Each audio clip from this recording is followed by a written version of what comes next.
grave concern. That's what some parents are feeling about the Kentucky Children's Hospital, part of the UK healthcare system in Lexington.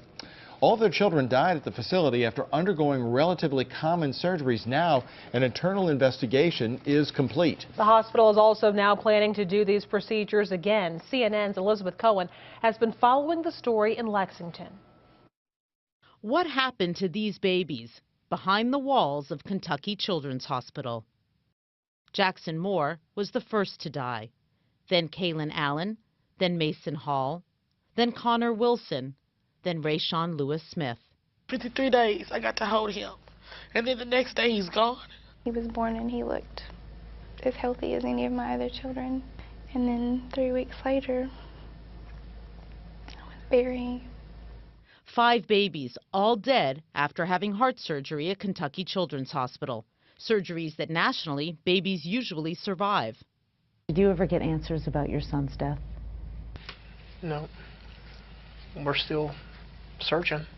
We ask and just ask and ask. It's awful to lose a baby anytime. Does it make it even harder when you're never told why? Something happened. Can't nobody give me no answers. Mom.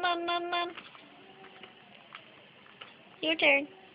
The babies all died within 11 months. Shortly after the 5th baby died in 2012, the hospital decided to stop heart surgeries, and they put their only pediatric heart surgeon on leave. But now, only a little more than a year later, Kentucky Children says it plans to start doing heart surgeries again. Shockingly, it seems no medical governing body is required to sign off on the hospital's decision to reopen the troubled unit.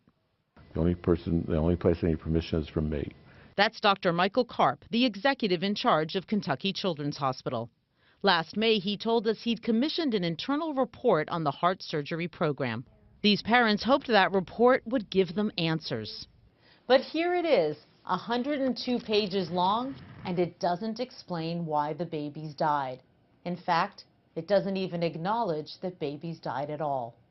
How do you know when the problems have been fixed when they're not identified? I mean, they could say they fixed them, but is an internal review really objective? I expect nothing more from a health care facility than honest answers. And whether it's good or bad, we should know. I mean, that's not too much to ask. Last May, Dr. Karp told us parents could rest assured. And parents should trust you that you're reopening and you're going to do a good job. This is America. You know, they have a choice. They can trust us or not trust us.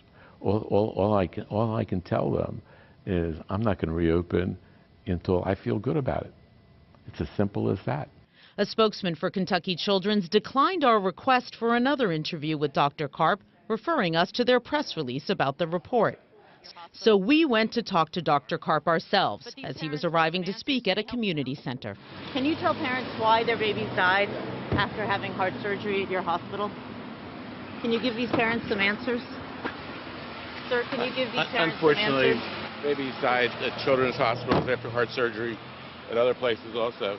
That's true, but other hospitals are far more transparent. They report how many babies die. Kentucky Children's won't say. Dr. Karp, can you explain why so many babies died after having heart surgery at your hospital? We explained to you that our mortality is the national standards. But he's spinning the facts. At his hospital in 2012, after heart surgeries, children were dying at an alarming rate of 7.1%. That's more than double the national average of 3.2%. And when it comes to how well his hospital performs specific heart surgeries on children, Dr. Karp won't say. At other hospitals, you can find that detailed information right on their websites.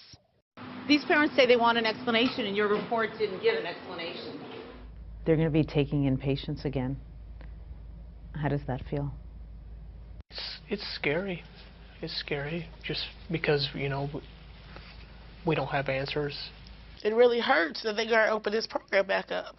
I'm very scared for the kids. I don't want nobody else to go through this again. What are you worried could happen? The same thing that happened to my baby, the same thing that happened to their babies. I never brought my child home. He never left the hospital. He was 3 weeks old. Kentucky Children's Hospital says it will do things differently this time. For starters, the original heart surgeon who was put on leave eventually left, so the hospital plans on hiring a new heart surgeon. It also plans on creating a dedicated intensive care unit just for heart patients, and is considering partnering with another hospital for pediatric heart surgeries. And Kentucky Children says they plan to no longer perform the most difficult types of congenital heart surgeries. But that doesn't satisfy these parents, who are left mourning their children, tortured for more than a year now by unanswered questions. I don't think that it gets any easier, ever, and that it ever will. I've been told my entire life that time heals everything. I don't believe that. I still miss my baby every day. Elizabeth Cohen, CNN, Lexington, Kentucky. Now, at the time this story first developed last year, more than 250 people signed an online petition urging University of Kentucky Healthcare to release information about how many children died after undergoing heart surgery at the Kentucky Children's Hospital.